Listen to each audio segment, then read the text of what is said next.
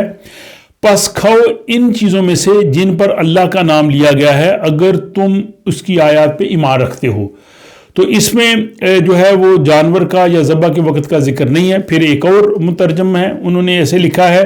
اور کھاؤ اس کو جس پر خدا کا نام لیا گیا ہے اگر تم ہو اس کی نشانیوں پر ایمان لانے والے۔ اور انگلش جو ٹرانسلیشن ہے اس میں بھی آپ دیکھیں کہ سو ایٹ آف دیٹ اور which the name of God has been انوائکڈ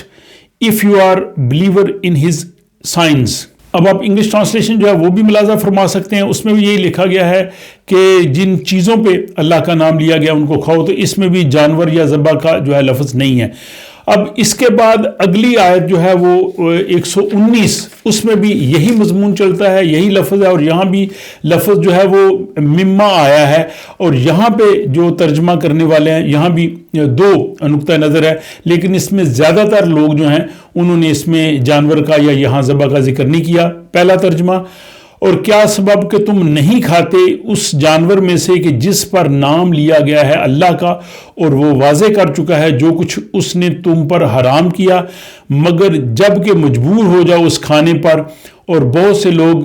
بہکاتے پھرتے ہیں اور خیالات پر بغیر تحقیق، تیرا رب ہی خوب جانتا ہے حد سے بڑھنے والوں کو۔ اور ایک اور ترجمہ ہے، اس میں انہوں نے یہ کیا ہے کہ اور تمہیں کیا ہے کہ تم اس ذبیحہ، یہ بریکٹ میں لکھا ہے، سے نہیں کھاتے جس پر ذبح کے وقت اللہ کا نام لیا گیا ہو۔ یہ ذبح کے وقت بھی بریکٹ میں انہوں نے لکھا ہے۔ اور دوسرا جو نقطہ نظر ہے اس میں جو ترجمہ کرنے والے انہوں نے یہ لکھا ہے کہ آخر کیا وجہ ہے کہ تم وہ چیز نہ کھاؤ جس پر اللہ کا نام لیا گیا ہو۔ اب اس میں ایبسلیوٹ چیز کا ذکر ہے، کھانوں کسی جانور کا ذکر نہیں ہے، گوشت کا ذکر نہیں ہے۔ ایک اور جو ترجمہ کرنے والے ہیں انہوں نے لکھا ہے کہ اور تمہیں کیا ہے کہ تم نہیں کھاتے وہ چیزیں جن پر اللہ کا نام لیا گیا ہو۔ یہ بڑے معروف مفسرین اور مترجمین ہیں جن کے تراجم میں نے لیے ہیں۔ تیسرا جو ہے وہ ترجمہ اس حوالے سے ہے، اور کیا ہے کہ تم نہیں کھاتے اس کو جس پر خدا کا نام لیا گیا ہو۔ تو یہ آپ دیکھ سکتے ہیں کہ یہ میں نے آپ کے سامنے یہ سلائیڈ بھی ان تراجم کی رکھی ہے، اور اس کے ساتھ پھر آ جاتی ہے اس کی آیت 121۔ یہ تینوں آیات میں چلتا ہے۔ اس سے پہلے آپ کو پتہ ہے کہ حلال حرام کے حوالے سے بات ہو چکی ہے کہ وہ 4 چیزیں حرام ہیں، اور آگے جا کے پھر وہ آیت آ رہی ہے اسی سورہ میں، اس میں آپ کو ساری حقیقت مزید واضح ہو جائے گی۔ اب 121 آیت ہے، اس میں بھی وہی آتا ہے کہ وَلَا تَأْكُلُوا مِمَّا، جو مما کا لفظ ہے جو پہلی 2 آیات میں بھی تھا۔ اب یہاں بھی جو ترجمہ کرنے والے ہیں 2 نقطہ نظر ہیں، 2 گروہوں میں ہم ان کو تقسیم کر سکتے ہیں۔ پہلے والے جس میں جانور یا گوشت کا جنہوں نے ترجمہ کیا ہے، انہوں نے کہا کہ تم اس جانور کے گوشت، اب یہ بھی انہوں نے بریکٹ میں لکھا ہے، سے نہ کھاؤ، نہ کھایا کرو جس پر ذبح کے وقت، یہ بھی بریکٹ ہے۔ اس کا مطلب بریکٹ میں لکھنے کا مطلب ہے کہ آیت میں نہیں ہے، مترجم کا جو ٹرانسلیٹر ہے اس کا خیال ہے کہ یہ ہونا چاہیے، تو اللہ کا نام نہ لیا گیا ہو، اور بے شک وہ گوشت، اب یہ بھی انہوں نے بریکٹ میں لکھا ہے، کھانا گناہ ہے، اور بے شک شیاطین اپنے دوستوں کے دلوں میں وسوسے ڈالتے رہتے ہیں کہ تاکہ تم ان سے جھگڑا کرو اور تم ان کے کہنے پر چل پڑو اور تم بھی مشرک ہو جاؤ۔ ایک اور ٹرانسلیٹر ہیں، انہوں نے بھی تقریباً اسی طرح کا ترجمہ کیا ہے، اور جس جانور کو اللہ کا نام لے کر ذبح نہ کیا گیا ہو اس کا گوشت نہ کھاؤ، ایسا کرنا فسق یعنی گناہ ہے۔ تو انہوں نے بھی جانور کا ذکر کیا ہے، انہوں نے بغیر بریکٹ کے لکھا ہے۔ اور تیسرے اب دوسرا جو نقطہ نظر ہے اس کا ترجمہ ملاحظہ کیجئے، اور جس چیز پر خدا کا نام نہ لیا جائے اسے مت کھاؤ، اس کا کھانا گناہ ہے۔ یہ کوئی بھی چیز ہے کھانے کی، اس میں گوشت یا جانور کا انہوں نے ذکر نہیں کیا۔ ایک اور ترجمہ کرنے والے جو اسی نقطہ نظر کے ہیں دوسرے گروہ کے، وہ لکھتے ہیں مت کھاؤ اس میں سے جس پر اللہ کا نام نہ لیا گیا اور یقیناً یہ کھانا گناہ ہے۔ اور تیسرا ترجمہ بھی اسی طرح ہے کہ اور یہ کھانا اور اس میں سے نہ کھاؤ جس پر نام نہیں لیا گیا اللہ کا۔ تو یہ جو تینوں آیات ہیں 118، 119 اور 121، یہ بہت امپارٹنٹ ہے، اسپیشلی جو لوگ یورپ میں رہتے ہیں. یہاں ہم کہتے ہیں جی گوشت جو ہے وہ ذبح شدہ ہونا چاہیے، اس پہ اللہ کا نام اگر نہیں لیا گیا تو وہ شاید حلال ہے یا نہیں حلال ہے. ان تینوں آیات میں اس میں بات آپ کو سمجھ آ جائے گی.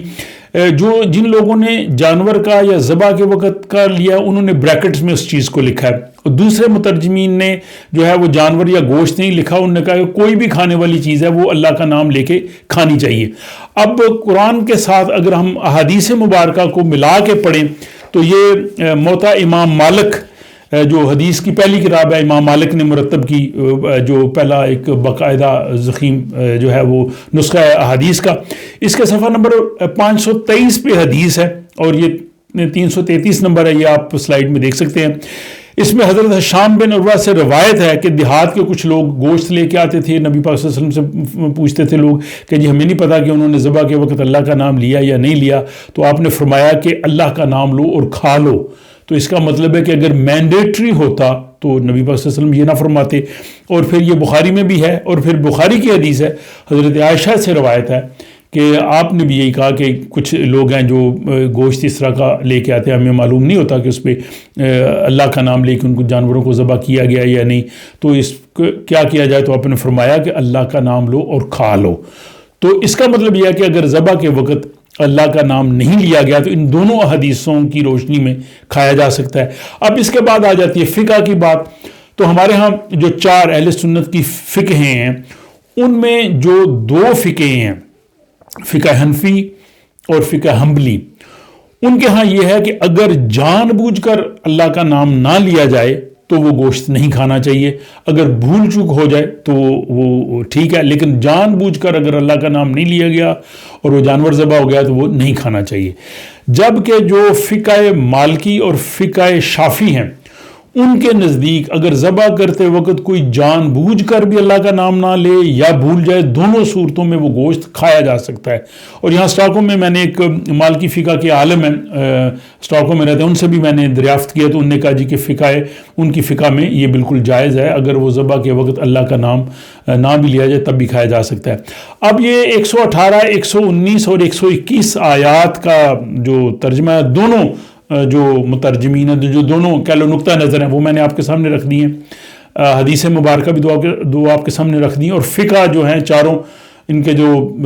اس میں جو اختلاف ہو وہ بھی میں نے آپ کے سامنے رکھ دیا ہے. اب یہ آپ کا کام ہے کہ آپ اس پہ تحقیق کریں، آپ دیکھیں کہ آپ کو کون سا نقطہ نظر بہتر رکھتا ہے، کیونکہ قرآن پہ غور و تدبر کرنا، فکر کرنا ہر مسلمان کا حق ہے اور اس کو یہ کرنا چاہیے. تو یہ بہت امپورٹنٹ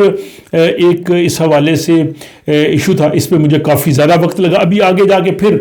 حلال حرام کی آیت آئے گی، اس میں تھوڑا اور اس پہ جو ہے وہ کلیئر ہو جائے گی. اب 122ویں آیت ہے جس میں کہا گیا کہ ایمان، ہدایت اور نیک اعمال اور سزا اور جزا، اس حوالے سے وہاں پہ بات کی گئی ہے. پھر 129ویں آیت جو ہے اسی سورہ انعام کی، اس میں کہا گیا کہ اس طرح ہم ظالموں کو ان کے اعمال کے سبب جو کرتے تھے ایک دوسرے پر مسلط کرتے ہیں. اور اس کے بعد جناب اس سورہ انعام کی 134ویں آیت آتی ہے،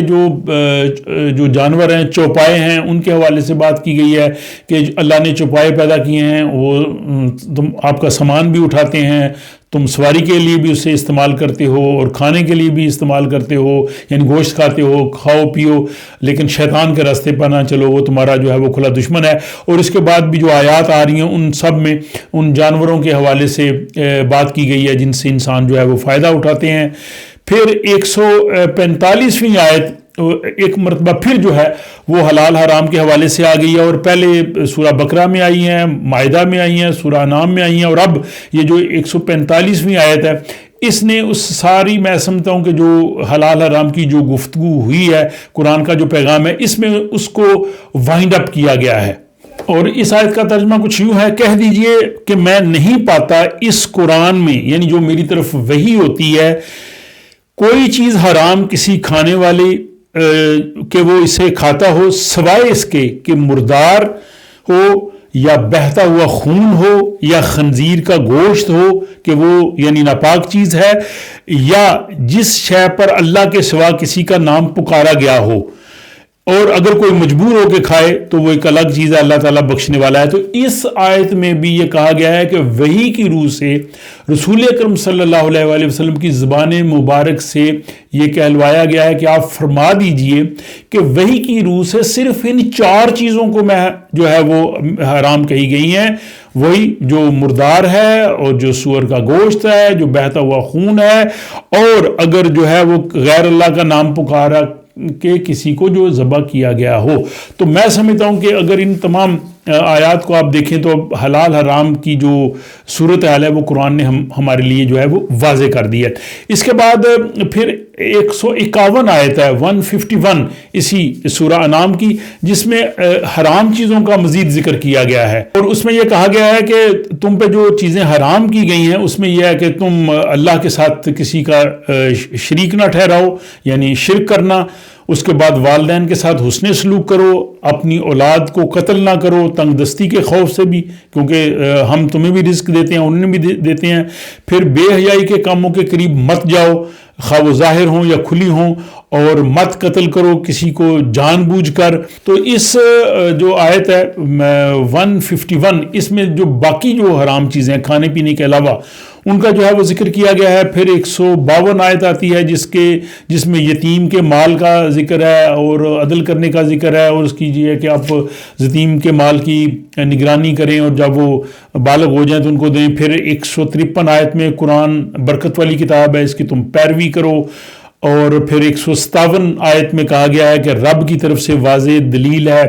ہدایت ہے، یہ رحمت ہے، اور وہ لوگ ظالم ہوں گے کہ جو ان آیات کو جو ہے وہ جھٹلائیں گے۔ اور پھر اس کے بعد سورہ انعام کی جو ہے 159 بہت ہی اہم پیغام دیا گیا ہے، یہ بھی قابل غور ہے کہ اس میں کہا گیا ان الذین فرقوا دینہم، کہ وہ لوگ جنہوں نے دین میں فرقے بنا لیے، اپنی پہچان فرقوں کی صورت میں کر لی۔ تو اس کے بارے میں کیا کہا کہ جن لوگوں نے دین کو ٹکڑے ٹکڑے کر دیا اور گروہ بن گئے، یقیناً ان سے تمہارا کچھ واسطہ نہیں۔ یعنی رسول اکرم صلی اللہ علیہ وسلم سے اللہ تعالیٰ نے فرمایا ہے کہ اے نبی، جن لوگوں نے دین کے ٹکڑے کر لیے، ٹکڑوں میں بٹ گئے، ان سے آپ کا کوئی تعلق نہیں، ان کا معاملہ اللہ کے سپرد ہے، اور وہی ان کو بتائے گا کہ انہوں نے کیا کیا۔ تو فرقہ واریت اور مسلمان ہونے کے علاوہ اپنی کوئی بھی شناخت اور پہچان کرنے والے لوگ جو ہیں انہیں اس آیت پہ غور کرنا چاہیے کہ جس میں رسول پاک صلی اللہ علیہ وسلم سے فرمایا گیا ہے کہ جنہوں نے بھی دین کے ٹکڑے کیے آپ کا ان سے کوئی تعلق نہیں ہے۔ تو ہماری پہچان صرف اور صرف جو ہے وہ مسلمان کے طور پہ ہونی چاہیے، اگر کوئی اور پہچان ہو تو پھر اس آیت کے ترجمے کے مفہوم پہ ہمیں غور کرنا چاہیے۔ پھر جناب آ گیا آیت 160، اس میں بھی بہت ہی اللہ تعالیٰ کی رحمت آپ کو نظر آئے گی کہ اگر تم ایک نیکی کرتے ہو تو اللہ تعالیٰ تمہیں اس کو 10 گنا کر کے دے گا، 10 ٹائمز، لیکن اگر گناہ کرو گے تو وہ ایک ہی کاؤنٹ ہوگا۔ تو یہ بھی اللہ تعالیٰ کا بہت بڑا کرم ہے امت محمدیہ پہ، ہم سب پہ اللہ تعالیٰ جو ہے وہ اتنی رحمت ہمارے لیے کر رہا ہے۔ پھر 161 میں کہا گیا کہ رسول اکرم نے فرمایا کہ اللہ نے سیدھی راہ دکھائی ہے، اور پھر یہ ملت ابراہیمی ہے، ہم اس پہ ہیں، اور ابراہیم علیہ السلام مشرکین میں سے نہ تھے۔ اور پھر 162ویں آیت، یہ بھی بہت ہی خاص اس آیت میں پیغام دیا گیا ہے، فرمایا کہ کل ان صلاتی و نسکی و محیایا و مماتی للہ رب العالمین، کہ کہہ دیجئے کہ میری نماز اور میری عبادت اور میرا جینا اور مرنا سب اللہ کے لیے ہے۔ تو یہ ایک مومن کا ایک جو ہے وہ زندگی کا مقصد ہے کہ ہماری ہر ایفرٹ، ہماری ہر چیز جو ہے وہ اللہ کے لیے ہے۔ اور پھر 165ویں آیت کہ جس میں جو انسان کو دنیا میں خلیفہ بنایا گیا، پھر اس کے درجات کے حوالے سے بات کی گئی، اور پھر یہ کہا گیا جی کہ اللہ تعالیٰ جو ہے وہ غفور الرحیم ہے۔ تو یہ اپنا سورہ انعام جو اس 8ویں پارے میں ہے وہ 165 آیت پہ جا کے جو ہے وہ ختم ہو جاتی ہے، اور پھر اگلی سورہ الاعراف جو ہے وہ شروع ہو جاتی ہے۔ سورہ الاعراف بھی جو ہے وہ مکی صورت ہے، اور اس کی جو 46ویں آیت ہے اس میں اس کا نام آیا ہے الاعراف کا، اس کا کہتے ہیں ایلیویٹڈ پلیس، کی جو بلند مقام ہے اس کے حوالے سے ہے۔ اب اعراف کے بارے میں جو ہے وہ عمومی طور پہ یہ کہا جاتا ہے کہ جنت اور دوزخ کے درمیان ایک ایسی جگہ ہے، اس میں وہ لوگ ہوں گے جن کے اعمال جو ہیں وہ برابر ہوں گے، نہ وہ جنت میں جا سکیں گے نہ دوزخ میں جا سکیں گے۔ عمومی طور پہ یہ اس جگہ کو کہا جاتا ہے جس میں وہ لوگ ہوں گے۔ لیکن دوسرا نقطہ نظر یہ ہے کہ قرآن کی روح سے صرف دو ہی گروہ ہیں، اصحاب الجنہ و اصحاب النار۔ قرآن نے دو کا ہی ذکر کیا، دو سے زیادہ کا نہیں کیا۔ تو اعراف کا جو مطلب ہے دوسرے نقطہ نظر کے مطابق کہ وہ بلند مقام ہے، اور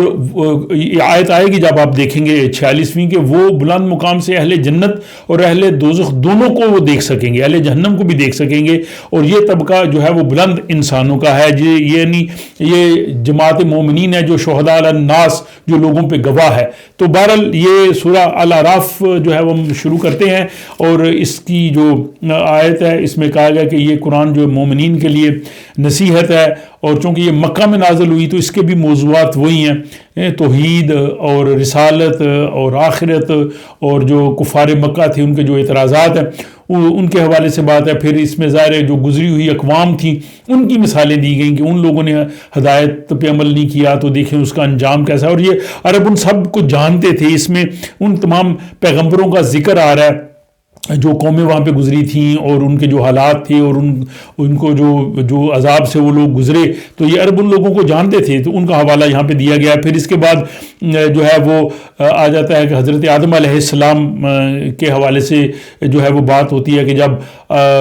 فرشتوں نے آدم کو سجدہ کیا اور ابلیس نے نہیں کیا، اور ابلیس سے پھر پوچھا کہ تم نے سجدہ کیوں نہیں کیا، تو اس نے کہا جی کہ آدم کو تو تم نے مٹی سے بنایا اور مجھے آگ سے بنایا، اور میں اس سے بہتر ہوں تو میں اسے کیوں سجدہ کروں۔ تو اللہ نے کہا کہ تم نے تکبر کیا ہے، تم یہاں سے نکل جاؤ۔ تو اس نے کہا جی کہ مجھے اس دن تک کی مہلت دی جائے جب تک لوگ قبروں سے اٹھیں گے، تاکہ میں اس آدم کو جو ہے بہکاؤں، اور پھر میں اس کو دیکھیں میں اس کو کیسے گمراہ کرتا ہوں، میں اس کو آگے سے پیچھے سے دائیں سے بائیں سے اس کو گھیر لوں گا۔ اللہ نے فرمایا کہ تم نکل جا، جو تیری پیروی کریں گے وہ تیرے ساتھ جہنم میں ہوں گے۔ اور پھر آدم کو کہا کہ اے آدم تم اور تمہاری بیوی دونوں جنت میں رہو، کھاؤ پیو، لیکن اس درخت کے قریب نہ جانا ورنہ تم نقصان اٹھانے والوں میں سے ہو جاؤ گے۔ یہ آیت 11 سے لے کے تو یہ چلتا ہے جی آیت تقریباً 25-26 تک یہ موضوع چلتا ہے،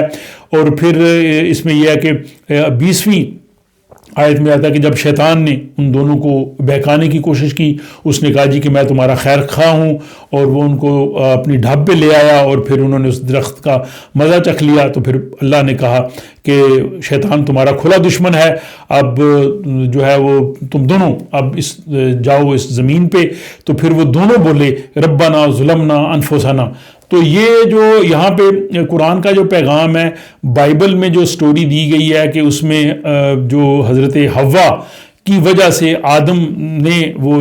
بہکے ان کے خیال کے مطابق، تو وہاں پہ عورت کو ذمہ دار کیا گیا، اور ان کی روح سے جو ہے وہ تمام گناہوں کی ذمہ دار بھی عورت ہے۔ لیکن قرآن جو ہے اس نے جو ہے وہ کہا کہ وہ دونوں اس کے ذمہ دار تھے، اور دونوں نے کہا کہ ربنا ظلمنا انفسنا، کہ ہم دونوں نے اپنی ذات پہ ظلم کیا۔ اور پھر اللہ نے کہا جی کہ تمہارا ٹھکانہ جو ہے وہ زمین پہ ہے، اور روز قیامت تم یہیں سے اٹھائے جاؤ گے۔ اور پھر کہا جی کہ تقویٰ تمہارے لیے جو ہے وہ بہترین لباس ہے، اور شیطان تمہیں فتنہ ڈالنے کی پوری کوشش کرے گا۔ پھر آیت آ جاتی ہے جی 32، یہ بھی بہت اہم آیت ہے سورہ الاعراف کی، کہ کل من حرم زینہ۔ اللہ تعالیٰ فرماتے ہیں کہ کون ہے جو اللہ تعالیٰ نے جو زینت کی چیزیں، آرائش کی چیزیں جو حلال کی ہیں، کون ہے جو ان چیزوں کو حرام کرے؟ تو کہا کہ اے نبی ان سے پوچھو کہ زینت و آرائش اور کھانے کی چیزیں، کھانے پینے کی چیزیں کس نے حرام قرار دیا؟ یہ ساری چیزیں ایمان والوں کے لیے، دنیا میں رہنے والے لوگوں کی زندگی کے لیے ہیں۔ تو اللہ تعالیٰ نے جن چیزوں کو حلال کیا ہے کوئی ان کو جو ہے وہ حرام قرار نہیں دے سکتا۔ اور پھر آگے آیت 33 میں کہا گیا کہ بے حیائی کی باتوں کو اللہ تعالیٰ نے حرام قرار دیا ہے، ناحق زیادتی نہ کرو، اللہ کے ساتھ کسی کو شریک نہ کرو، اور تم خدا کی طرف ایسی باتیں منسوب نہ کرو جس کا تمہیں علم نہ ہو۔ یہ ایک بڑی بہت ہی خاص میں سمجھتا ہوں میسج، ہمیں اس پہ غور کرنا چاہیے۔ بہت لوگ کہتے ہیں جی اللہ تعالیٰ نے فرمایا، اللہ تعالیٰ نے اگر فرمایا ہے تو وہ قرآن میں موجود ہے، وہ وحی میں موجود ہے۔ وحی کے علاوہ کوئی ایسی ہمارے پاس کوئی سند یا ڈاکومنٹری چیز نہیں ہے کہ جس میں اللہ تعالیٰ نے جو فرمایا ہو، تو اس کا حوالہ دینا چاہیے کہ اللہ تعالیٰ نے فرمایا کہاں کون سی صورت کس آیت میں، اپنی طرف سے نہیں کہنا چاہیے، اور اسی لیے کہا کہ تم اللہ تعالیٰ کی طرف ایسی باتیں منسوب نہ کرو۔ پھر 34 کہ ہر قوم کے لیے ایک وقت متعین ہوتا ہے، جب وہ گھڑی آ جاتی ہے تو وہ آگے اور پیچھے نہیں ہوتی، یعنی اللہ تعالیٰ نے جو قوانین بنائے ہیں قوموں کے زوال اور عروج کے، ان کے مطابق یہ سب ہوتا ہے، اور سب اللہ تعالیٰ کے اس بنائے ہوئے قانون جس کو تقدیر کہتے ہیں اس کے مطابق ہوتا ہے۔ اور پھر 35ویں آیت ہے، خدا کی آیات کا انکار کرنے والوں کا ذکر ہے، اور پھر اس میں یہ کہ وہ جہنم میں جو لوگ جائیں گے ان گروہوں کا ذکر ہے، اور نیک اعمال کرنے والوں کا یہاں پہ ذکر آتا ہے۔ اور پھر یہ جو 46ویں آیت ہے جو میں نے آغاز میں کہا تھا کہ یہاں اس میں جو ہے وہ ان اعراف کا جو ہے وہ لفظ آتا ہے کہ ان جنتوں اور جہنمیوں کے درمیان ایک پردے کی دیوار ہوگی، وہاں پہ کچھ لوگ ہوں گے جو اہل جنت کو پکاریں گے اور ان پر سلامتی کہیں گے، اور پھر اہل اعراف کا جو ہے وہ ذکر آتا ہے یہاں پہ، پھر وہ اہل دوزخ کو بھی دیکھیں گے۔ پھر جناب 51 آیت ہے کہ جنہوں نے دین کو تماشا بنا دیا، کھیل تماشا بنا دیا، دنیاوی زندگی کے فریم میں چلے گئے، انہوں نے ہماری آیات کو بلا دیا، تو ایسے لوگ جو ہے وہ انکار کرنے والے ہیں۔ تو یہ اس چیز کا بھی ہمیں بہت خیال رکھنا چاہیے کہ بعض اوقات گفتگو میں ہم جو دین کی جو باتیں ہیں یا دین کے شعار ہیں یا ان کو مذاق میں، لطائف میں یا اس طرح کی گفتگو میں ہمیں نہیں بات کرنی چاہیے، احتیاط کرنی چاہیے۔ پھر آیت نمبر 52 میں کہا کہ رسول اکرم سے فرمایا کہ ان کے مخاطبین سے کہو کہ اللہ نے ایک ایسا ضابطہ حیات دیا ہے جس میں ہر بات کی جو حقیقت ہے وہ کھول کر بیان کر دی گئی ہے، اور جو لوگ اس صداقتوں پر یقین رکھتے ہیں وہ یہ رحمت والے ہیں۔ پھر 54 آیت میں کہا کہ زمین و آسمان کے بننے کا ذکر ہے، اور یہ بہت ہی خاص، اس میں میں سمجھتا ہوں کہ جو سائنس پڑھنے والے لوگ ہیں، سائنٹسٹ ہیں، وہ بھی اس پہ کافی غور کر سکتے ہیں کہ اس میں جو عام ہمارے ترجمے ان میں کہا کہ اللہ تعالیٰ نے زمین و آسمان کو 6 دنوں میں پیدا کیا۔ جب زمین اور آسمان نہیں تھے تو دن کا تو تعین تب تھا نا جب سورج بنا اور زمین بنی، تو بعد میں جو ہمارے مترجمین آئے ہیں انہوں نے کہا کہ اللہ نے زمین اور آسمان کو 6 ادوار میں، 6 مراحل میں، 6 سٹیپس میں جو بنایا۔ اور پھر آج کے حالات کے حوالے سے بھی بڑی امپورٹنٹ آیت ہے کہ زمین میں فساد مت پھیلاؤ۔ تو فساد ایک دنگا فساد، لڑائی جھگڑا بھی ہے، اور فساد یہ بھی ہے کہ زمین کے قدرتی ماحول کو خراب کرنا، انوائرمنٹ کو خراب کرنا، یہ بھی فساد کے زمرے میں آتا ہے۔ تو قرآن کہتا ہے کہ فساد مت پھیلاؤ۔ اور اس کے بعد پھر جیسے میں نے کہا کہ اس میں بہت سے جو پیغمبر گزرے تھے ان کے واقعات، ان کے جو حالات ہیں وہ بیان کیے گئے ہیں، تاکہ جو مخاطب تھے اس وقت کے لوگ ان کو بتایا جائے کہ وہ کس طرح کی اقوام تھیں، اگر ان کی پیغمبروں کی جو اقوام تھی اگر انہوں نے ان کے پیغام کو نہیں مانا تو ان کا پھر کیا انجام ہوا۔ اس میں حضرت نوح علیہ السلام کا ذکر آتا ہے، پھر جو قوم عاد ہیں ان کے جو پیغمبر ہیں حضرت ہود علیہ السلام کا ذکر آتا ہے، پھر قوم سمود کی طرف حضرت صالح علیہ السلام آئے ان کا ذکر آتا ہے، حضرت لوط علیہ السلام کا ذکر آتا ہے، پھر مدین کی طرف حضرت شعیب علیہ السلام آئے ان کا ذکر آتا ہے۔ تو ان پیغمبروں کا جو ہے وہ ذکر 54 کے بعد جو آیات چل رہی ہیں ان میں آ رہا ہے۔ اور پھر آخری آیت جو 87 یہ ہے کہ ایک گروہ ایمان لے آیا اور دوسرا ایمان نہیں لایا، اور صبر کرو کہ اللہ تعالیٰ ان کے درمیان جو ہے وہ فیصلہ کر دے گا۔ تو آج کا ولاگ تھوڑا سا لمبا ہو گیا ہے، لیکن اس میں بڑے اہم موضوعات پہ گفتگو کرنی تھی۔ مجھے امید ہے کہ آپ لوگ اسے پسند کریں گے۔ اللہ تعالیٰ کہنے میں سننے میں جو بھی غلطی ہوئی ہے وہ معاف فرمائے۔ اللہ تعالیٰ ہمیں قرآن حکیم کا فہم عطا فرمائے، ہمیں اس کو اپنی زندگیوں کا حصہ بنانے کی جو ہے وہ توفیق دے، اور ہمارا ہر عمل جو ہے وہ نبی اکرم صلی اللہ علیہ وآلہ وسلم کے اس لائے ہوئے دین کے مطابق ہو، تاکہ ہم صحیح معنوں میں جو ہے وہ اس دنیا میں عزت و آبرو کی زندگی بسر کریں۔ اس حوالے سے اپنی رائے کا ضرور اظہار کیجیے، پسند آنے پر دوست صاحب آپ سے شیئر بھی کر سکتے ہیں، اور مجھے اجازت دیجیے۔ اللہ نگہبان۔